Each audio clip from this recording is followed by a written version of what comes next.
House Homeland Security Committee Chairman Michael McCaul joins us tonight to discuss the Donald Trump national security setup, but first to get reaction to the Ohio State situation and investigation. Mr. Chairman, thanks for being here. Thanks for having me, Brett. What do we know about this guy and his potential ties?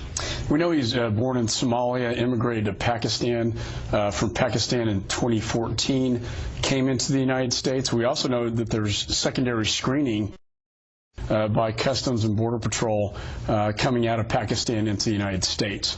I've requested a copy of that report to see what, if anything, we may have known about this individual before he came into the United States.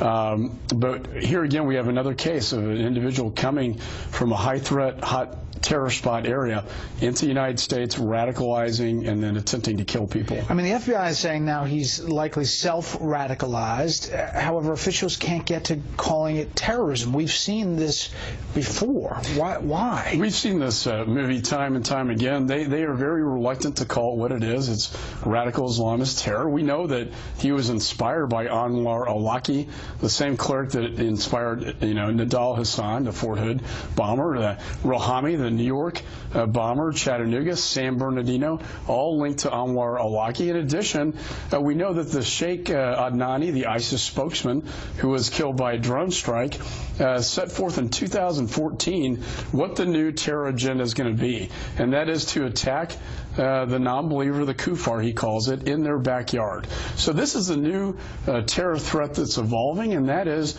to activate individuals in the United States by means of the internet to kill Americans. And what Adnani talks about is using vehicles and knives, the same method that this terrorist used in Ohio.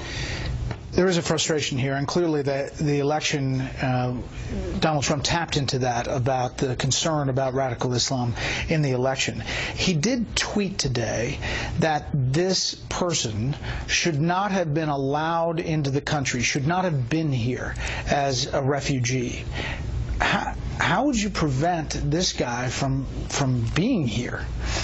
Well, I think one thing is very clear, and I've met with the president-elect, and we talked about ramping up our vetting procedures in terror spot areas like Pakistan to raise the threshold.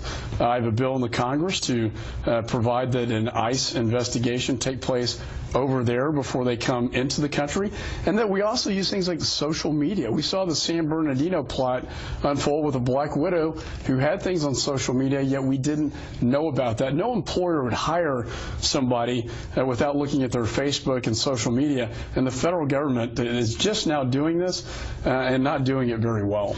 But you agree that there's an evolution here, a self-radicalization, that if the guy comes in as a kid, you're not going to be able to process that or stop that before it happens, right? And I think that is the core of the problem and the issue. If somebody comes in and they pass the screening test, which I think needs to be ramped up, once they're here, can they self-radicalize, or do they have more of a propensity to do so? We saw that in case after case. The Syrian population, I introduced the bill, the SAFE Act, to stop the flow of Syrian refugees into the United States because of what I saw to be a high-risk factor of not only terrorists coming in, which is what the DNI warned and Secretary of Homeland warned about, and FBI, but the idea that once they're here, they have the potential to self-radicalize and kill Americans. I want to turn and ask you about your meeting with the President-elect. You're said to be considered for Homeland Security Secretary, a job I assume you want. How did that meeting go? Your thoughts? I thought it went very well. We had a very productive and substantive conversation on his priorities, many of them related to Homeland Security. We talked about this case specific, the Ohio State case, and we talked about, in terms of immigration, how can we ramp up the vetting procedures overseas so we don't have this happen in the United States, and we don't have the Orlandos and the New York Rouhani bombing and the San Bernardino case. I think we need to look at immigration differently. Coming from these high-threat areas, we need a higher threshold of investigation and review and vetting before we let these individuals into the United States. You know, as names are being tossed around, there's a lot of people that put stuff out, either for or against someone. Today, in the Washington Times, the president of the Americans for Legal Immigration, PAC, wrote, "We certainly hope that Donald Trump would not reward a deceptive pro-amnesty lawmaker like Michael McCaul with a cabinet position. That would be very disappointing to all of us that believed his campaign promises to secure our borders and deport millions of illegal immigrants under current U.S. law. Your response to that? Unfortunately, when you have people jockeying for a position, they will go to the press and say negative and false things. This is absolutely false.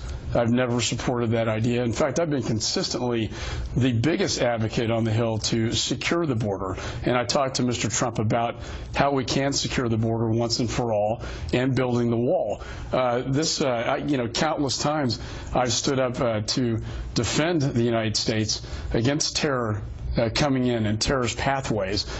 So I find it incredulous, inflammatory, and quite frankly, it's slanderous. I had House Speaker Paul Ryan in that very chair a few weeks ago asking him about immigration. He did sound a little bit different, obviously, than Donald Trump on the trail. Do you think that there will be synergy in how to deal with immigration with the House and Senate Republicans and the Trump administration? I think there's going to be great synergy, and the meeting I had with the president-elect was very positive in terms of advancing his agenda. I think what we're going to be looking at is how do we build the wall, secure the border? How do we deport criminal aliens out of the United States? How do we close terror pathways into the United States to stop, like the Ohio State terrorists from coming in? How do we stop the Rohamis in New York from the bombing plots? How do we ramp up vetting in overseas countries? Rudy Giuliani and I and Judge Mukasey, the World Trade Center federal judge and Attorney General of the United States, and I worked together on a memo that we provided to the president-elect 6 months ago, talking about how we can ramp up this vetting process overseas in terror hotspots to keep bad guys and terrorists from coming into the United States. Well, Mr. Chairman, we appreciate your time. We'll be following the transition.